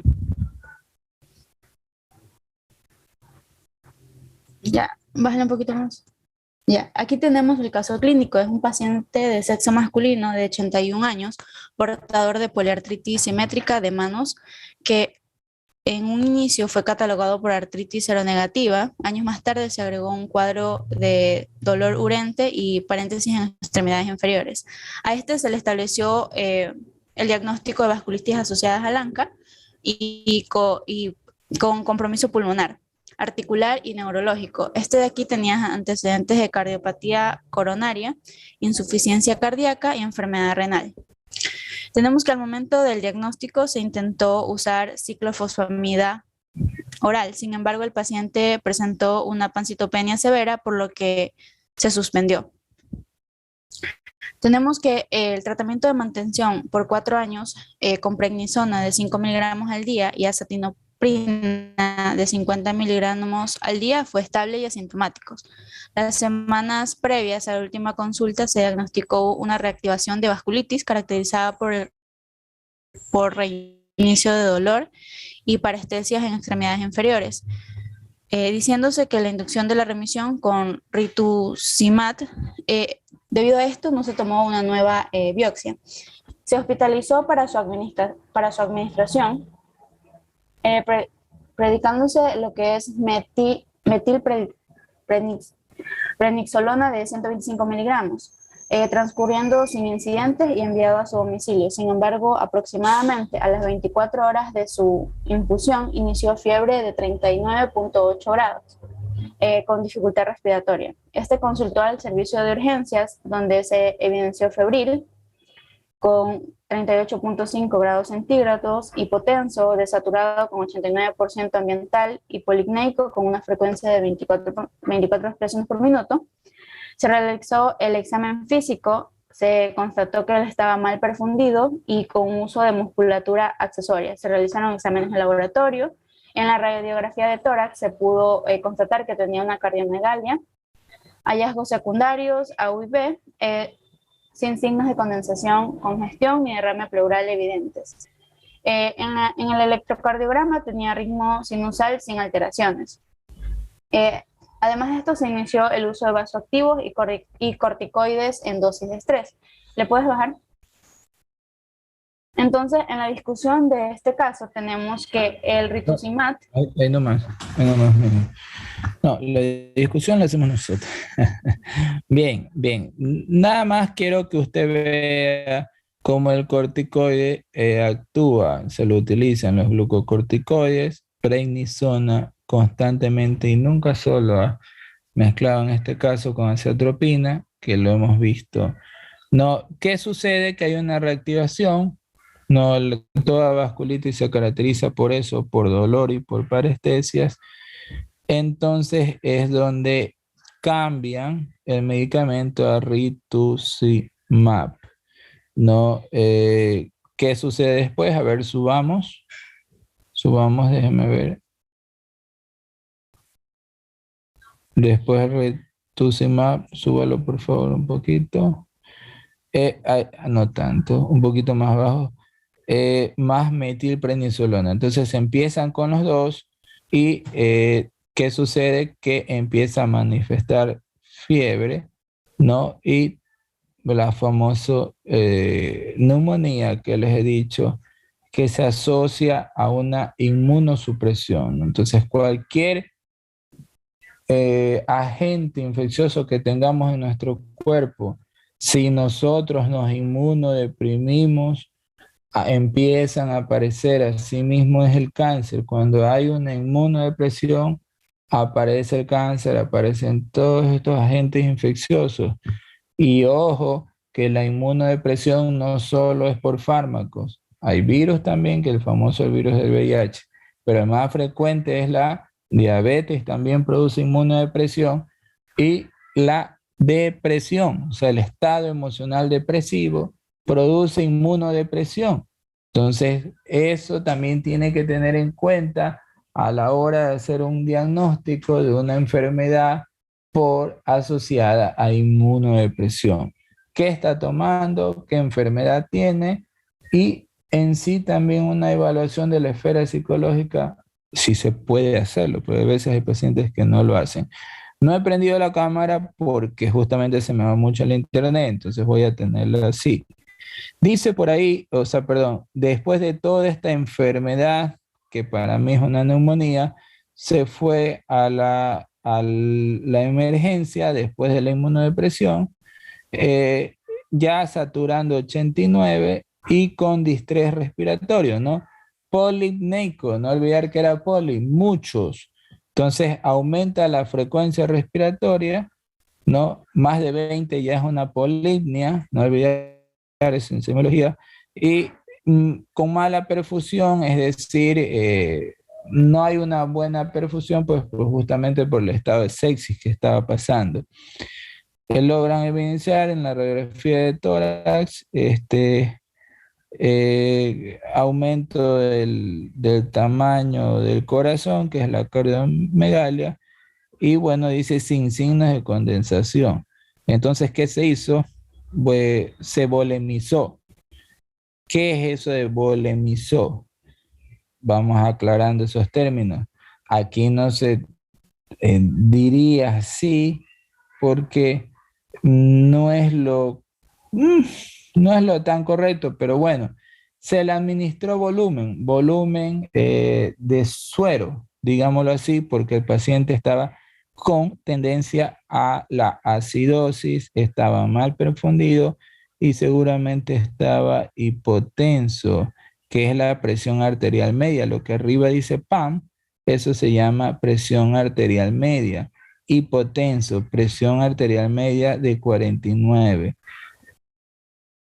Voy a tomarme el tiempo porque esto sí que lo necesitan. La presión arterial media es la presión que existe entre la presión sistólica y la presión diastólica, es el promedio, digámoslo así, entre las dos. ¿Cuánto debe ser la presión arterial media? Bueno, si la sistólica es lo mínimo es de 90 y la diastólica lo mínimo es de 60, el promedio entre las dos, pues podríamos decir que es 70 y pico. Sí, pero en este caso tiene una presión arterial media de 49 o de 50. obviamente está disminuido, obviamente está hipotenso. No olvidar que ante una hipotensión lo primero que se trata de hacer es administrar volumen, pero aquí dice se volemizó. Suena tan feo, pero bueno, se administra volumen. Ya les he dicho que ante un estado de shock, si no responde ante volumen, que hay que mejorar entonces, si no responde ante volumen, a mejorar entonces la resistencia periférica, porque eran las dos cosas, frecuencia cardíaca por resistencia periférica. Si por un lado no responde, mejora la frecuencia respiratoria con el manejo de inotrópicos, que lo vamos a ver después. Se tomaron entonces medidas de hemocultivo, ya que no sabían qué agente estaría fallando. Los inotrópicos que les acabé de decir son los vasoactivos que están ahí señalados. Bien, baje por favor. Baje por favor un poquito. Los inotrópicos, entonces está ahí la noradrenalina, sí, a 0.1 microgramos, sí. Se obtuvieron una muestra viral, todo negativo y ausencia de leucocitosis. Sí, evolucionó con rápida remisión de todos los síntomas y a las 48 se trasladó a unidad de menor complejidad. Bien, entonces, ¿qué fue lo que pasó? Déjeme ver el título. Entonces, no era un agente infeccioso, era el efecto, la tormenta de citoquinas, un estado inflamatorio. ¿Cómo yo diagnostico? A mí ya me hizo sospechar cuando la radiografía salió limpia, ¿no? Porque parecía todo, ¿no? Estaba febril, estaba con dificultad respiratoria, entonces parecía en sí un estado de neumonía.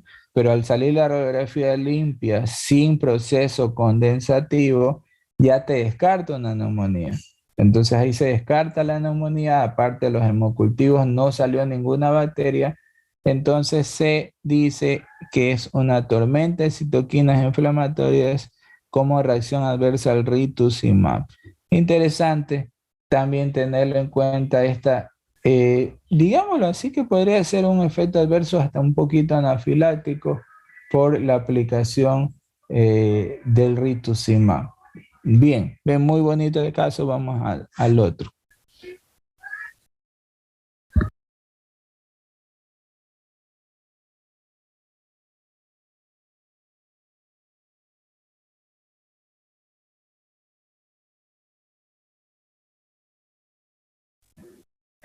Bueno, en este caso tenemos a un linfoma intravascular tratado con anticuerpos monoclonales anti-CD20. Baja, por favor. Ya. Tenemos que los linfomas intravasculares son de rara variedad, en especial los de los non-hodgkinianos. Estos pueden afectar diversos órganos como es la piel, el sistema nervioso central, el próstata, corazón, vaso, riñón y glándulas renales, hígado, el tracto genital y pulmón. El diagnóstico va a ser complejo y, bueno, una parte de estos casos clínicos reportados van a estar basados generalmente en el estudio post-mortem. Puedes bajar. Ya, tenemos el caso clínico de un paciente de 78 años de edad con antecedentes de diabetes mellitus tipo 2, hipertensión arterial y cardiopatía coronaria. 7 meses previos a su hospitalización se realizó una resección transuretral de próstata, cuya biopsia fue informada como adenoma prostático e infiltración linfocítica a nivel de microvasculatura. 4 meses previos a la hospitalización, el paciente refirió compromiso de su estado general y decaimiento. Bueno, se le realizó una endoscopia digestiva alta y se diagnosticó duodenitis con presencia de Helicobacter pylori. 2 semanas previo a su ingreso refirió mialgia, fiebre, compromiso del estado general, baja de peso de 4 kilogramos, alteraciones del sensorio, con desorientación temporoespacial, tos y expectoración mucosa. Recibió el tratamiento con cefuroxime y azithromicina, pero no se obtuvo ninguna respuesta. ¿Puedo subir, por favor? Ya, su presión arterial 130-80, su frecuencia cardíaca 88 por minuto, temperatura 36.7 y presentaba desorientación. ¿Puedes bajar? Ya, el paciente inició una quimioterapia, pues shock, de ciclofosfamida, doxorubicina, vincristina y prednisona, con buena respuesta clínica inicial, evolucionó asintomático. Después del quinto ciclo de este tratamiento, el paciente volvió a presentar fiebre y compromiso del estado general. Pues,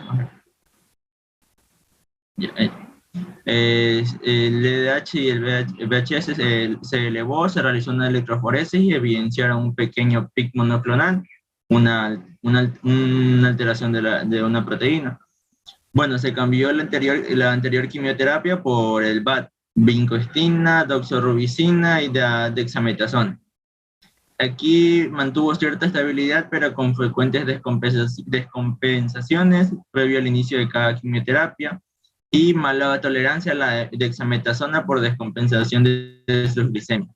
Después del tercer ciclo de este tratamiento, sus signos eran evidentes de actividad tumoral: fiebre, aumento de la velocidad de sedimentación, aumento del LDH y alteración de su estado de conciencia.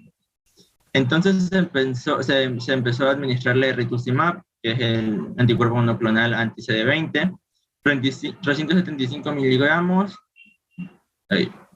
por ml², semanalmente por 4 dosis. El paciente entró en remisión clínica de sus síntomas. Ahí continúa el diagnóstico, la conclusión. Bien, entonces vemos cómo hay que tener siempre la alternativa de tratamiento, ¿no? Ante efectos adversos o falta de respuesta al tratamiento, pues se cambia el tratamiento a vincristina, doxorubicina y dexametasona.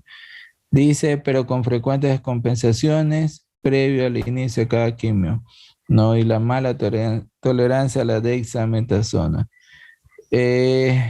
Usualmente, después de esto, después de estos citostáticos, se termina eligiendo al rituximab, que hemos visto que son más específicos, no tienen tantos efectos adversos. Entonces, ¿qué sucede? Semanal, entonces eligen el rituximab, dice, se administró rituximab 375 por 4 dosis. El paciente entró en remisión clínica de sus síntomas y normalización del LDH. E incluso se mejoró el estado mental, ¿no?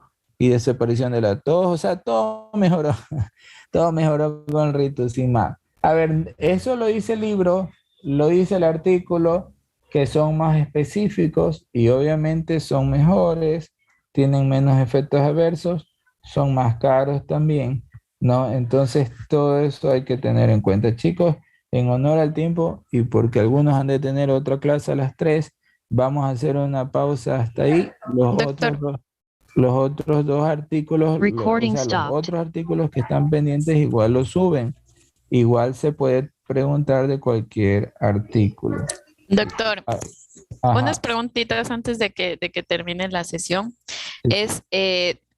Me preguntan los chicos cuántos minutos dura la lección y cuántas preguntas son. Otra pregunta que me hicieron es ¿a qué hora, si nos conectamos a las 12 en punto o no?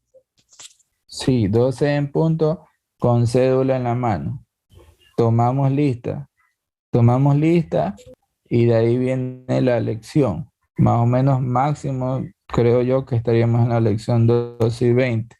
La lección dura 20 minutos, son 10 preguntas, 2 minutos por pregunta. Sí, 10 preguntas, 20 minutos. Si veo que por ahí alguna está más larguita, daré 21 o 22 minutos, dependiendo de lo que yo vea, porque hay preguntas cortitas y hay preguntas escasas, o sea, no todas son largas.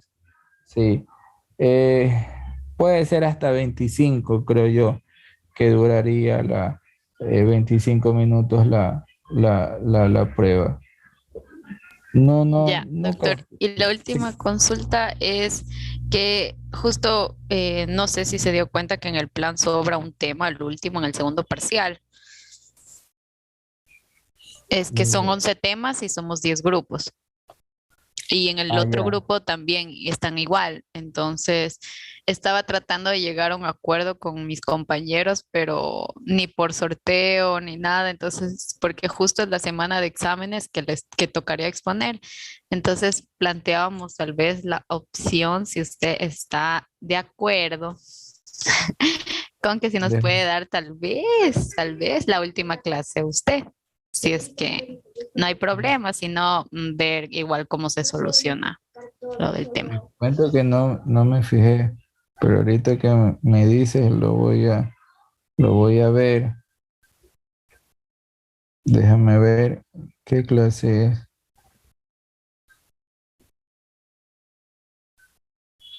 Pero ¿cuál es? La de Déjeme ver, ahorita hablo de que el segundo parcial o el primer parcial. del segundo. ¿Cuál? El de antituberculoso.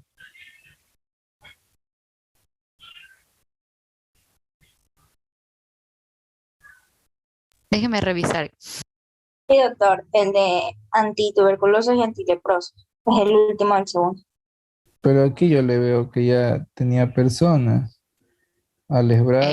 Sí, sí, es que justo yo hice un sorteo, pero como que no estuvieron de acuerdo y no sé, o sea, yo por eso me plantearon. Yo lo dije porque la verdad ellos querían, no sé, yo no. Es que ellos ya exponen Ah, en el tema 3. claro, les tocaría volver a exponer 2 veces a la persona, entonces por eso, no sé, igual con el otro grupo, no sé si usted igual No, puede dar la mire, clase ¿sabe igual. qué? No, vamos a hacerlo así. De repente no nos apresuremos. De repente alguien quiere mejorar la nota o alguna situación así, y eso queda como un comodín para alguien que, no sé, quiera mejorar la nota. Se puede ver alguna alternativa de premiar o ayudar a alguien que lo necesite. Sí, entonces en ese sentido lo podemos hacer. Igual ya es el último tema del año, ¿no? Es lo que entiendo, del segundo parcial. Sí, Sí, ya. Entonces, más bien quita a los compañeros, bórrelos nomás de la lista y habría, pues entonces ese tema, dejar a alguien que, qué sé yo, salió mal en alguna lección, quiere borrar la nota de esa lección, no sé. Algo. toditos, Sí, toditos van a entonces querer exponer. ahora se van a pelear, se van a pelear por exponer. Entonces algo así, ¿me entiendes? ¿No? Entonces, no, entonces borra a los compañeros y ahí vemos qué se hace, pero no se trata de eso, sino que igual ayudar a alguien con eso, ¿no? De repente o sea, ayudar y a la vez pues que se la gane también, porque hacer una exposición es trabajoso. Bien, pues Y chicos. cierta, la última. Sí, Es que me sí. preguntan si son de opción múltiple o son abiertos. Sí, no, opción múltiple, opción múltiple. Ya, doctor. No es Gracias. difícil, es lo que les he dicho. Creo yo que el 80% es de lo que les he dicho y una que otra cosita es del libro, pero todo es de lo que les he dicho. Nada más vuelvan a oír las grabaciones, estén pendientes de todo lo que he dicho y van a salir muy bien. Bien, bien chicos, entonces nos estamos viendo. ¿Ah? Chao, cuídense, ¿ah? Pasen bien, despídense. Gracias, Chao. doctor. Gracias, doctor. Gracias, doctor. Gracias, doctor. Muy bien, doctor. Gracias, doctor.